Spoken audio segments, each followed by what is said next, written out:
Tibettv once again. So today I'll be continuing from the motion chapter itself. So today for our learning outcome, we have three equations which we used to call as the equation of motion. That is v is equal to u plus at, and the second one is s is equal to ut plus half at square, and the third one is v square minus u square is equal to 2as. Now these three equations are quite important from the perspective of the chapter motion itself. So we have to derive this equation through the graphical method. So we will first go with this equation over here. v is equal to u plus 18. But before going with this equation over here, we first need to understand some basic thing about what is the use of this equation, why we are doing that. So till now in the motion chapter we had some physical quantities like displacement, and we have like acceleration, velocity and speed and many of this. Now in order to show some kind of relationship between all of this physical quantity, we are making this equation of motions.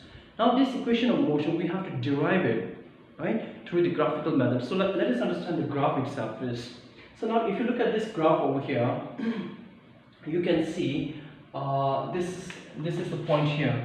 From this point here, let's imagine an object is moving, and I'm going to keep that object as a car here.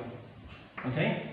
So now the point of concern is that whenever we are writing any kind of graph here, previously we have learned, whenever we are writing any kind of graph where there is a velocity and time, we talk about acceleration. Whenever there is a velocity and time, we always talk about acceleration. Now in this case right now, you see a straight kind of graph here. That means a straight kind of graph here. So this straight kind of graph is what we used to call as uniform acceleration. So now you can somehow understand that from this point A to B, there is a uniform acceleration, right? Now what is the difference between this graph and that graph? The difference is the point of origin over here. In this case, the point of origin is A. In this case, the point of origin is O over here. So you might be thinking now, what is the point of writing something like this? Now this you have to understand that in this case here, the object is already in motion. Is that clear? For example, over here, this object is starting from the 0 point over here. But in this case, this object is not starting from here, but instead it has some amount of distance in that. So what I'm trying to say, that this object is already in motion. Then from the point A, now it started moving with uniform acceleration. Is that clear? So this is very important here. From this point A, now this particular car, it's already in motion. This car is already in motion. Now we are considering from the point A, now this point A, from this point A, this car is moving with a uniform acceleration. Uniform acceleration means if the acceleration over here is 2 meters per second square, then the acceleration over here should be 2 meters per second square throughout the way. But from here to there, the velocity changes. Velocity. Is that clear? So now let us imagine over here. OA. This is the initial velocity. Initial velocity. If I'm going to make this as, if I'm going to write this as u, that is initial velocity. This is the final velocity here. Final velocity, which I'm also going to write like this here. V. Is that clear? So I have this graph here. It's kind of like, normally when I used to teach the class, I make my students to make something like this here, right? Okay. So now here, if I make here, if this is 5 centimeter, you can somehow call this as 5 centimeter, right? Because these are the opposite sides with same kind of sides here, same kind of length, right? So if this is u, we can somehow call DC as also u. Understand? Is that clear? If this is u, then this is also u, same. Because both are having the same kind of sign here. Now, since we were discussing about velocity here, in this case, this is velocity. Now we are going to write something like this here. We will join the line here, and this is velocity here. Understand? And velocity versus time. Now, if this is the time, then this also is the time, same. If this is t, this is t. We are assuming it right now because many of you might be thinking, how can this be possible here? What we are trying to do, we are trying to derive some equation over here. Understand? And we are first proceeding with this one here. Is that clear? So now before we proceed with this, we are trying to understand this graph. And as I said before, that this graph, object is moving with a uniform acceleration, and this object is already having some sort of covered some sort of distance, or having some sort of velocity, and it is over here now. Not starting from the point of origin over here, it's over there, right? So now we are considering, if this is t, then I can also call this as t. Is that clear? Because both are having something like this here, this and that side. Is that clear? Okay, fine. So now we have to understand this. So now what we are going to write here, suppose an object is moving from A to B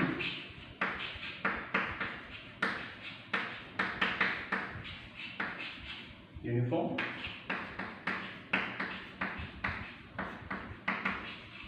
acceleration. Now this we have to understand. Suppose an object is moving from A to B with a uniform acceleration. Now here, OA is which one? OA is equal to DC. DC is equal to U. I'm sorry, U. Understand? Now the next one, OC is equal to AD, that is equal to time. Understand? Now I will wipe this out. Here. This part here. BC, B and C. Between B and C, what I'm trying to do is that B and C is equal to, B and C is equal to BD plus DC. Is it same? Same, right? I hope you are not getting confused here. BC is equal to BD plus DC. This is what I have done. BC is equal to BD plus DC. Do you understand? BC is equal to BD plus DC. This is what I'm trying to do over here. Understand? But if I wanted to take this out here, that is BD, BC, I'm going to send this to that side here. What will happen? Minus DC is equal to BD. Understand? Are you understanding what I'm trying to do? Okay, so now what is BC? BC is V. Understand? What is BC? BC is V minus, what is DC? Is U. V minus U is equal to BD.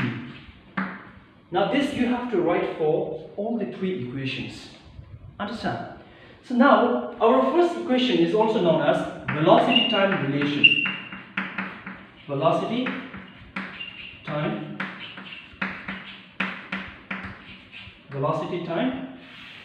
relation here. Understand? Velocity time relation.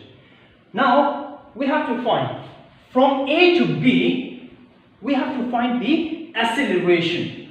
What is the acceleration? Acceleration. Right? Acceleration. Acceleration is equal to change in velocity. Change in velocity with respect to time. Change in velocity with respect to time. Now over here, an object is moving from A to B with a uniform acceleration, and that uniform acceleration, if we try to find out, we have to use the formula, that is the change in the velocity with respect to time. Now what is the what is the symbol of acceleration? Is A is equal to, from here to there, top B here. If we were asked to find the acceleration, what we have to understand is that this is V and this is U. how much is the change in the velocity? This we have to find. So velocity change, how we will get? V minus u. If you subtract this two, you will get how much is the change in the velocity with respect to time. Understand? Now we are coming within here. I'm going to multiply t with a, so what I will get? At is equal to v minus u. Okay? Now I'm going to send this minus u to that side here. So what I will get? U plus at, because this symbol minus is going to change if you move on to the opposite side, is equal to v, which we can also write like v is equal to u plus at. This is the first equation of motion, that is v is equal to u plus at. Understand? Do you understand? Okay. So now, how we are going to use this formula? Because after finishing, after the derivation of all the three equations, we will practice a little amount of calculation to understand the equations more carefully, right? Okay, I hope you had understood. This is not a lengthy one, but comparing this one with the second one is quite lengthy, right? Not so lengthy, but it's quite easy if you understand. Okay, so let's go for the second one.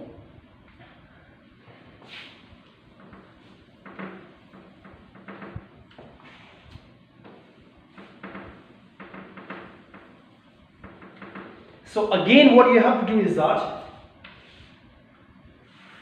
what you have to understand is that same graph, this you have to understand somehow, right? Suppose an object is moving from A to B with the uniform acceleration, and from A to B there is a change, because that object is over here, next the object is over there. So this point and that point, there is a change. This is what we call as change in the velocity, right? Now, the next one is called as position time relation. So whenever we talk about position, okay, we talk about where it is, how far, right? Is that clear? How far that particular object has traveled somehow, right? So now, in that case over here, position time relationship, what we are going to do is that particular object here, that is an object that is in the case of, in my case, is a car. How far that particular car has traveled, this we will try to understand. So how far, that is equal to distance with direction here. Understand that somehow equals to displacement, right? Distance, S, it is symbolized, S is a symbol of distance, right? With direction. Now this S, how far, listen here, what we are trying to understand, that please try to understand, okay, what we are trying to do now. What we are trying to do, we are trying to derive this equation, S is equal to ut plus half at square. And this equation is also called as position time relationship. Understand? Now, this graph is same for all the three equations. Understand?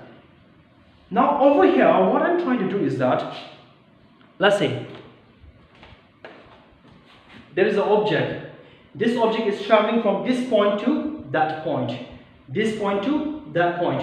Now, what I'm asking is that how far this particular object from here to there, how far it has traveled. In my case, it's easy because I can measure it somehow, right? But in that graph case, you cannot do that. So what we have to understand is that when the object is curving some sort of distance with direction from A to B, we have to assume that this should be somehow equal to the area of that particular diagram here, that graph here.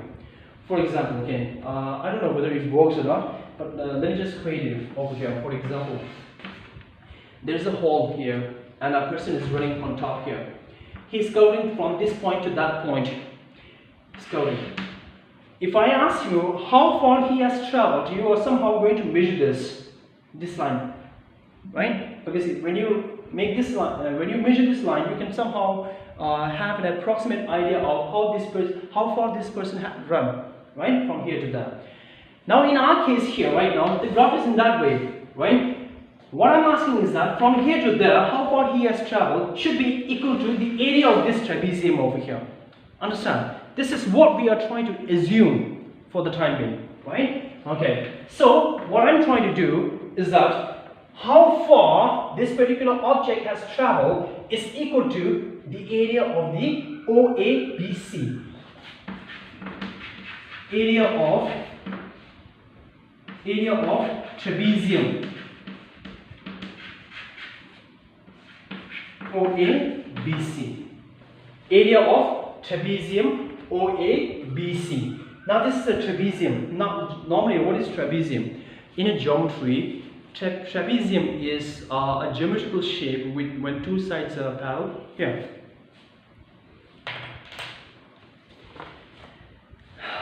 These are the two sides, 1 and 2. These two are parallel. They will never intersect.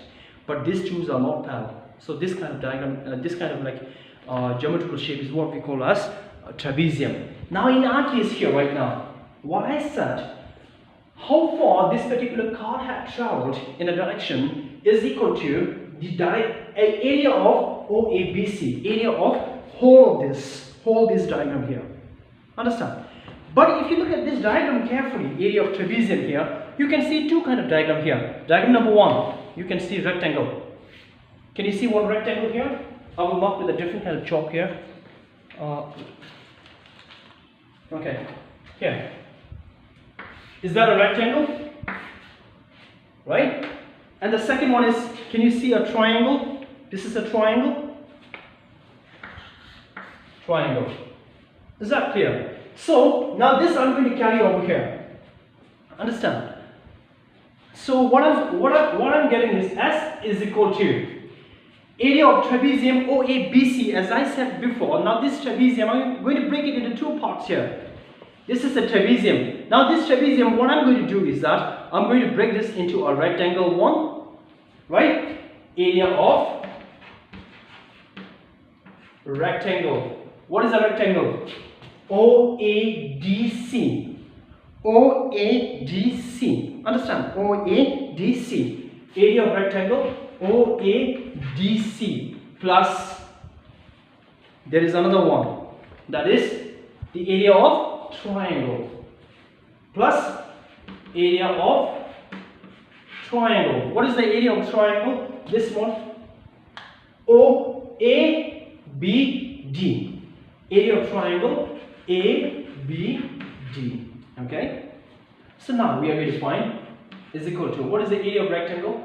Length into breadth plus what is the area of triangle? Half base into height.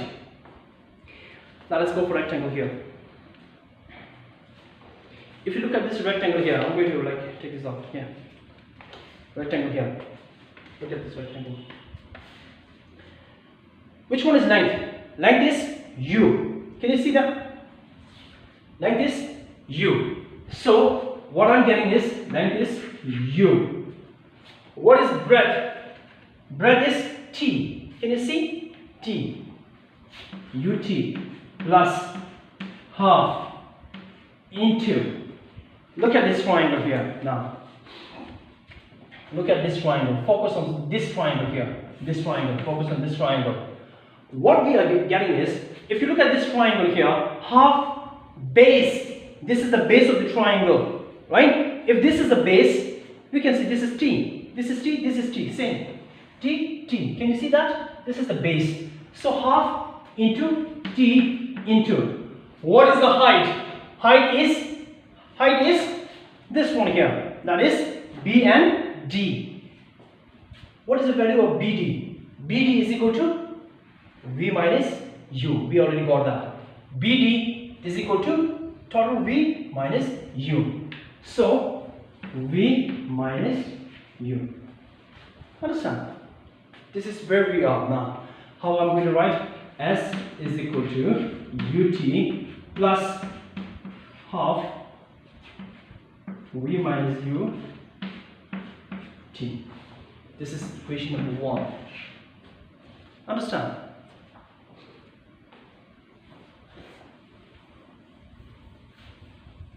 Okay, so now we are over here. We are almost coming to the end part here. But in the previous equation here, acceleration, we have acceleration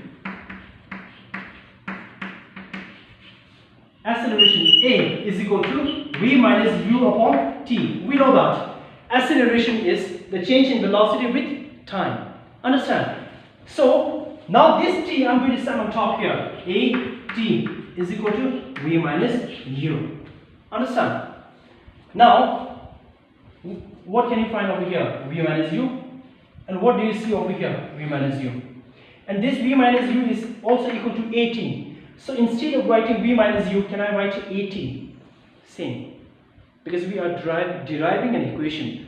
So what I'm trying to do is that substituting what?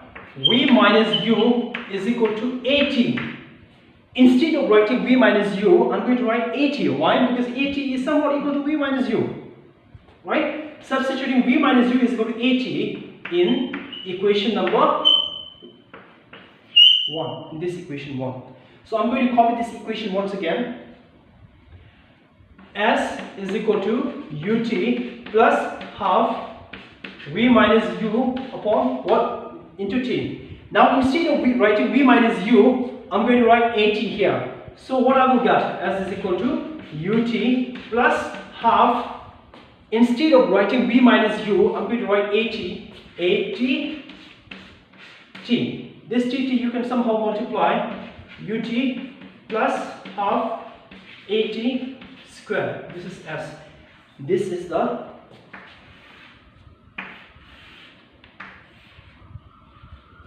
second equation of motion. Do you understand? Thank you. We will go for the next one. We will go for the next one in the next session.